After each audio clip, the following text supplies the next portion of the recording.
200.000 subrek, let's go! Setelah 1 tahun lebih 17 harian, akhirnya WAM2 bisa menyentuh 200.000 subrek. Thanks banget buat kalian semua yang udah support WAM2 selama ini, baik itu yang dari nol ataupun yang baru-baru ini. Nah, untuk live Gimang sambil Q&A rencananya gua adain di tanggal 20-an ya guys. Loh, kenapa nggak besok atau lusa aja, Bang? Gini loh guys. Gua kudu melajarin ulang cara live di HP. Udah 2 tahun lebih gak pernah live stream coy. Terakhir tuh 2,5 tahun yang lalu Tower of Fantasy di Wibu Asal Main 1 itu pun pakai laptop. Jadi sabar aja ya guys ya. Antara hari ini atau besok gua bakal posting ucapan makasih ke kalian, sekalian ngasih tahu info pasti live Gimang Q&A-nya itu kapan, oke? Oke. So, hari ini kita akan melanjutkan ceritanya si Mbak Tubrit Overpower. Katanya tobat. Dah muncul aja ini trio SCP, ampun. Ya intinya jangan lupa subrek, like, dan aktifin lonceng notifikasi di bawah. Gua penasaran apakah bisa 300.000 subrek di tahun ini. So, tanpa berlama-lama lagi, mari kita lanjutkan Guild no Uketsukejo episode kedua.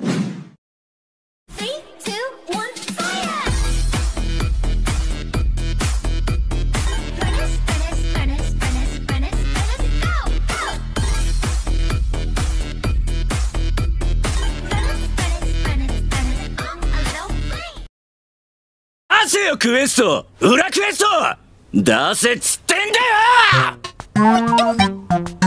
また産業の予感。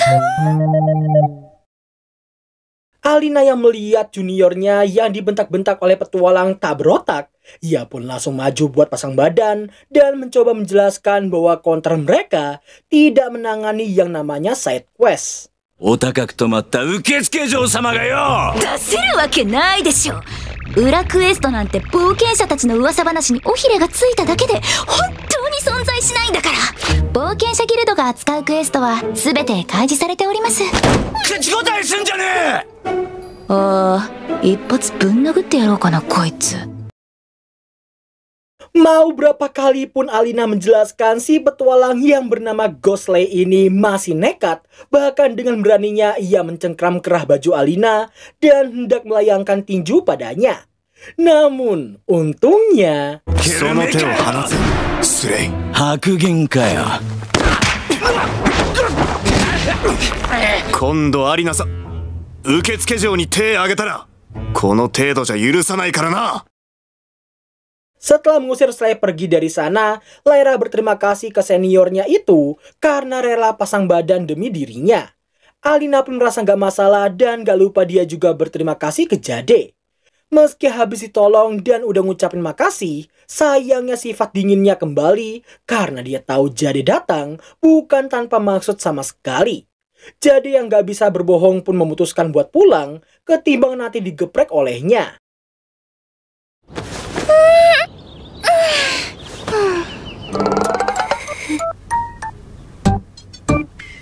Ya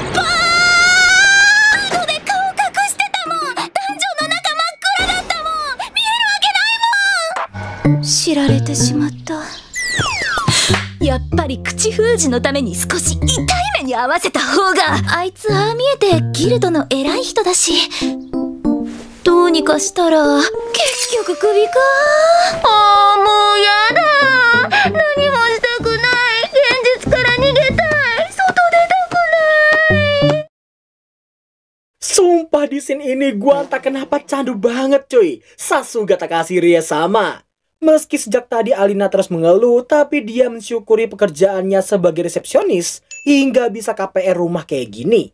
Berkat hal itu juga semangatnya bisa kembali dan menganggap pekerjaan ini adalah pekerjaan terbaik baginya. Di siang harinya, Alina yang sedang istirahat makan siang nampak kesal karena sepanjang hari ini Jade selalu muncul di sekitarnya.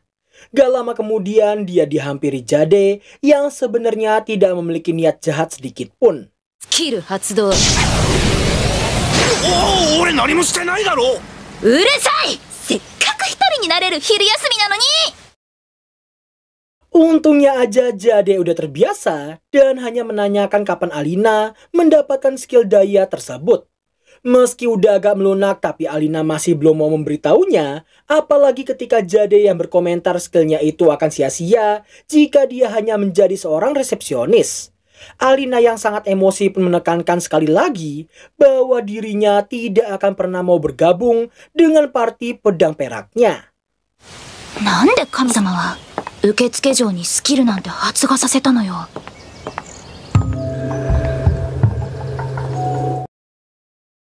Scene lalu mundur ke 2 tahun yang lalu.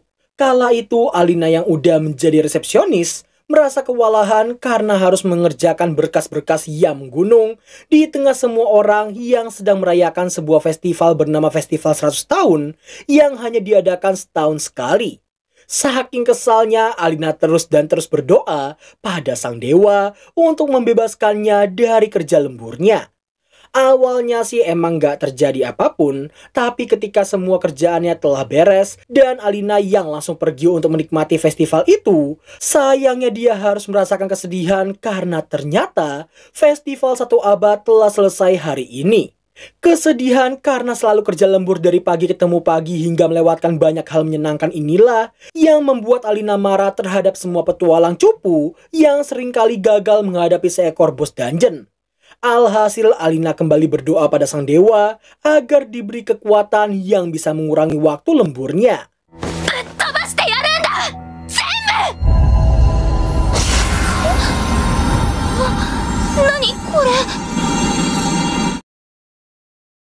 Setelah itu, Shin berpindah ke Slay yang masih emosi hingga ia merasa tidak akan lega jika belum menghajar wajahnya Alina. Dan tepat ketika ia melihat salah satu party yang berhasil membawa seekor bos dungeon berbentuk golem hidup-hidup, ekspresi Slay seperti menggambarkan dia ingin melakukan sesuatu. どうしたらアリナさんに振り向いてもらえるのか。いやいやいや、白銀に入ってもらえるのか。 Dari kalimatnya barusan kita bisa nebak perasaan Jade yang sebenarnya. Gak lama berselang, Jade merasakan tanah bergetar dan suara dentuman kencang dari kejauhan. Yang setelah dihampiri, ternyata Slay Sidongo habis membangkitkan si golem dan mampu memerintahkannya untuk melakukan semua keinginannya.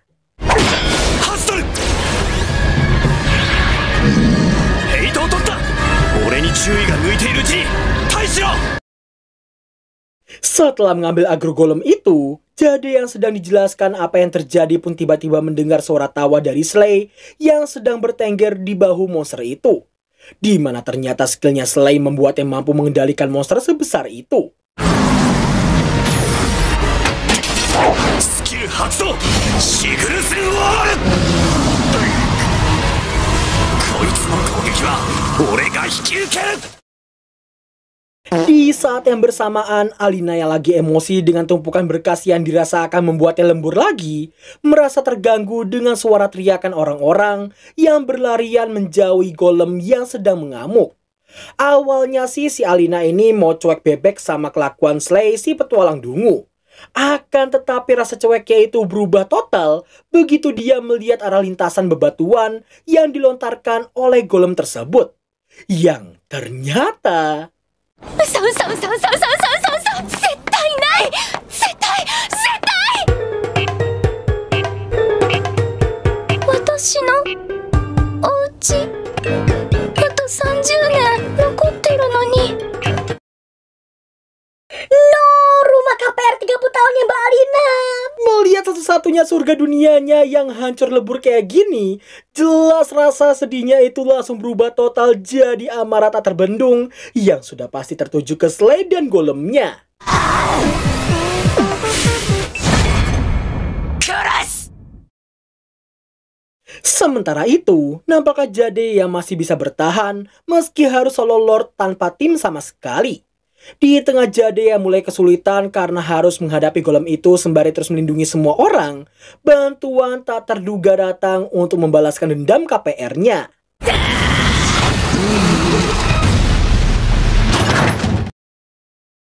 Sontak Jade pun sangat terkejut karena mengira Alina datang untuk menyelamatkan dirinya. Amarah yang masih membara membuat Alina tak mendengarkan satupun kata dari Slay karena fokusnya saat ini hanyalah balas dendam pasca kehilangan tempat bersantainya. Hingga pada akhirnya 私の楽園を破壊した罪は万死に値する。地獄に行け。死んでまみろこのデカブだ。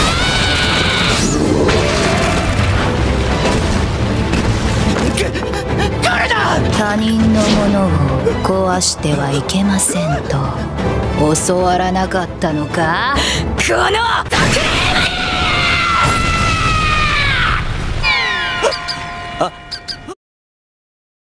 Beruntungnya aja Alina masih bisa menahan nafsu membunuhnya dan cuma membuat Slay pingsan di tempat. Setelah kejadian itu, Alina yang masih ditemani Jade pun merasa bingung harus melakukan apa habis ini. Dan sebagai seorang pria sejati yang sedang melakukan PDKT dengan gadis impiannya, jelas Jade menawarkan sesuatu yang sudah bisa kita tebak jawabannya. 俺んち泊まらないか。ふざけたこと言わないでくれる。宿に泊まるに決まってるでしょ。クソクレーマーのせいで私はこれから残業なの。さっさと消えて。 Di malam harinya, tanpa Alina sadari, sang Guildmaster terlihat sedang berada di TKP. Meski dia bersyukur sekaligus berterima kasih karena sang Algojo telah melindungi kota Ifuru, akan tetapi karena tuntutan top DPS melebihi siapapun, bisa dipastikan keberuntungan sang Algojo kini telah habis. スキル発動シグルスクロノス Kembali ke Alina yang masih harus menyelesaikan semua tugas yang sempat tertunda. Ditemani Jade yang masih setia bersamanya, satu persatu pekerjaan bisa teratasi, dan sebenarnya pandangan Alina ke Jade mulai berubah namun kehalang oleh sifat gak mau kalahnya sendiri. 昼間あんなことがあったんだし、一応な。なあ、さすがに今日くらいはもう仕事切り上げていいんじゃないか。そうね。今日は気分が乗らないからやる気のある日に持ち越そうって考えてたこともあった。今日の甘えを生産するのは明日の自分。何より残業に対するやる気なんてクリーポーチに出されやしない。だったら今日片付けて明日定時で帰るの。やる気あるのかないのかわかんないよな、アリナさんって。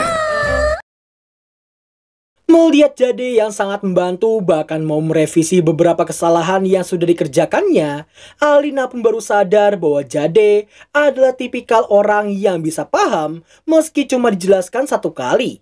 Sifat yang berbanding terbalik dengannya yang sangat ceroboh dan kurang teliti membuat yang ngambek dan berakhir dilampiaskannya pada si Jade. ムカつく。ムカつくのよ。私の苦痛と涙の3年間をパーッと出てきて一瞬で飛び越すあんたみたいなやつが一番ムカつくのよ。なんで世の中こんなに理不尽なの。 Mendengar semua luapan emosi Alina barusan, Jade yang gak tahu kesalahannya sendiri cuma bisa meminta maaf dan menghiburnya. Yang parahnya, ketika dia yang cuma berniat baik meminta Alina untuk menyerahkan semua tugas itu padanya, rengean Alina malah semakin menjadi dibuatnya. あとは俺に任せろ。全部片付けるから。それはそれで受付嬢としてのプライドが許さないの。 Demi bisa meredam rengeannya itu, Jade yang tadinya ingin mengeluarkan sebuah cemilan malah gak sengaja mengambil relik yang sempat dihancurkan Alina kemarin. Anehnya di sini, relik itu udah utuh kembali sebelum akhirnya mereka menyadari adanya sebuah tulisan di dalam relik itu. クエスト受注？何これ。場所白亜の塔。達成条件全フロアボスの討伐。上記内容によりクエスト受注を認める。 Ya, itu adalah quest misterius yang otomatis diterima meski mereka nggak melakukan apapun. Alina yang sudah tahu arah pembicaraan ini pun berulang kali menggunakan nada datarnya dan diakhiri dengan penolakan bahwa dirinya tidak mau ikut campur dalam quest apapun. Jadi yang tahu Alina nggak bisa dibujuk pun berniatan mencari tahu sendiri tentang isi quest tadi. そんな面倒くさそうなもの私は関係ないからね。とりあえず調べてみるか。 Singkat cerita, di keesokan harinya, Alina sempat panik begitu mendapati koran pagi yang mengabarkan tentang sang Algojo. Bahkan entah dari mana tapi fotonya kini jadi semakin dekat dari yang sebelumnya. Di saat Lyra yang seolah hendak mengatakan sesuatu soal Alina dan sang Algojo, Alina sempat panik karena mengira juniornya telah mengetahui identitasnya. Namun, ternyata... 処刑人推し？何を隠そう、私の推しも処刑人様なんですよ。彼はイフールを救った英雄なんですよ。報奨金を出すと言っても名乗り出ない徹底ぶり。私はウォーハンマーで殴ってほしい。守ってほしい。 Gue curiga ada bautnya lepas dari kepalanya si Lyra ini deh. Udahlah ngira si Algojo pastilah cowok tampan. Bisa-bisanya dia bayangin hal jomok dengan menjodohkan sang Algojo dengan Mas Jade. Sungguh jomok sekali fantasinya ini.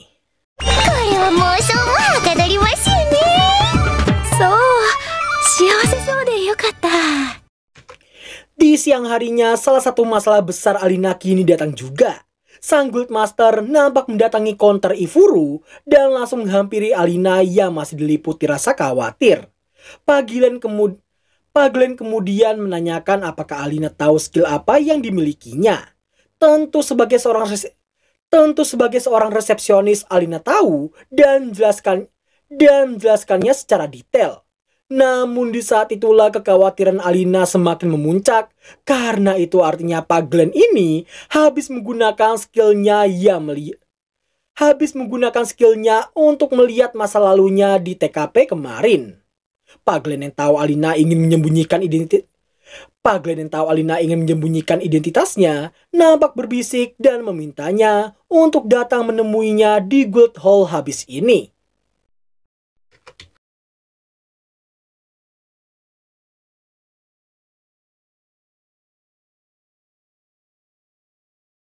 Baleta.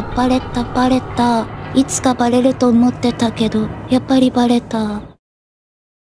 Dampak dari keputusasaannya ini lagi-lagi tertuju ke Jade yang dituduh telah ember ke Guildmaster. Di saat Jade yang mendengar pengakuan Alina yang sangat membenci dan ingin Jade mati saja, sontak keputusasaan Alina pun menyebar hingga membuat Jade lemas dalam seketika. それ多分最初からだいぶ嫌われてる。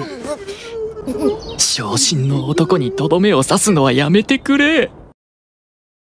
Sebagai sesama pria, Loe bisa tahu betapa tersayatnya hati Jade saat ini. Berulang kali Lulu yang pengen asal ceplos dihentikannya, apalagi dia nggak nyangka Jade yang udah sering kali menolak gadis bisa jadi separah ini saat sedang patah hati. Diketahui kedua orang ini rupanya telah mengetahui identitasnya si Alina dan sama sekali nggak menyangka Alina adalah sang Algojo yang sempat membantu mereka sebelumnya. Setelahnya nampaklah Alina yang ditemani party pedang perak menemui sang Guildmaster. Awalnya Alina mengira si Paglen cuma penasaran dengan wujud asli sang Algojo yang dicari-cari selama ini. Namun ternyata... 俺と勝負しろ処刑人 Dan berakhirlah alur cerita anime resepsionis kawaii top. Resepsionis guild kawaii aman kan? Oke, mereka nggak muncul. Episode kedua. Entah gua doang atau kalian juga ngerasain hal yang sama, tapi hubungan Alina sama si Jade itu udah kayak si Yumiela sama Patrick dari Akuyaku Reijo. Cuma sifatnya aja yang berkebalikan. Coba komen di bawah, ada yang ngerasa kayak gua nggak? Oke lah, waktunya kita SBK, sesi balas komentar. Yang pertama datang dari Arzani Official. Konten yang paling seru bagi gua cuma channel abang. Nonton video abang gak pernah bosen. Arzani, dan buat kalian semua yang suka SBK ini, please banget nanti nggak usah pakai semoga bisa masuk SBK gini ya. Kalau komentar kalian itu jilatnya itu kenceng atau menarik, udah pasti gue masukin kalau terpilih ya. Thanks banget buat Arzani ya, tapi kontennya Trio SCP juga nggak kalah seru kok guys. Tapi bohong. Next tuh dari Zephyr. Buset, nama lu keren amat anjir. Itu nama asli bro. Katanya udah tobat. Ya ampun guys, gua ini beneran udah. Alah, mati brutnya.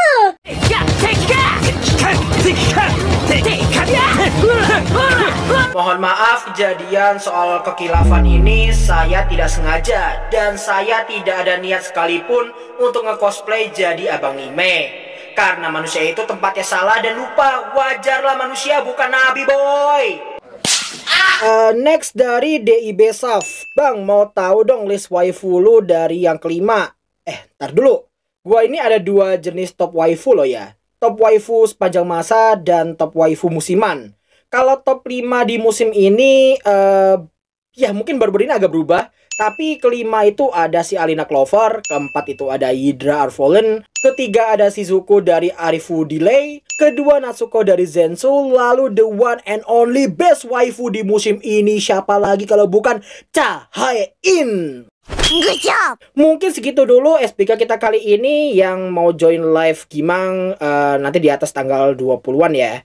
Aktifin lonceng aja biar kalian bisa tahu pas gua update entah video biasa ataupun live Gimangnya. Dan seperti biasa, gua mau jagain adeknya Mbak Yuni dulu cuy. Bye-bye.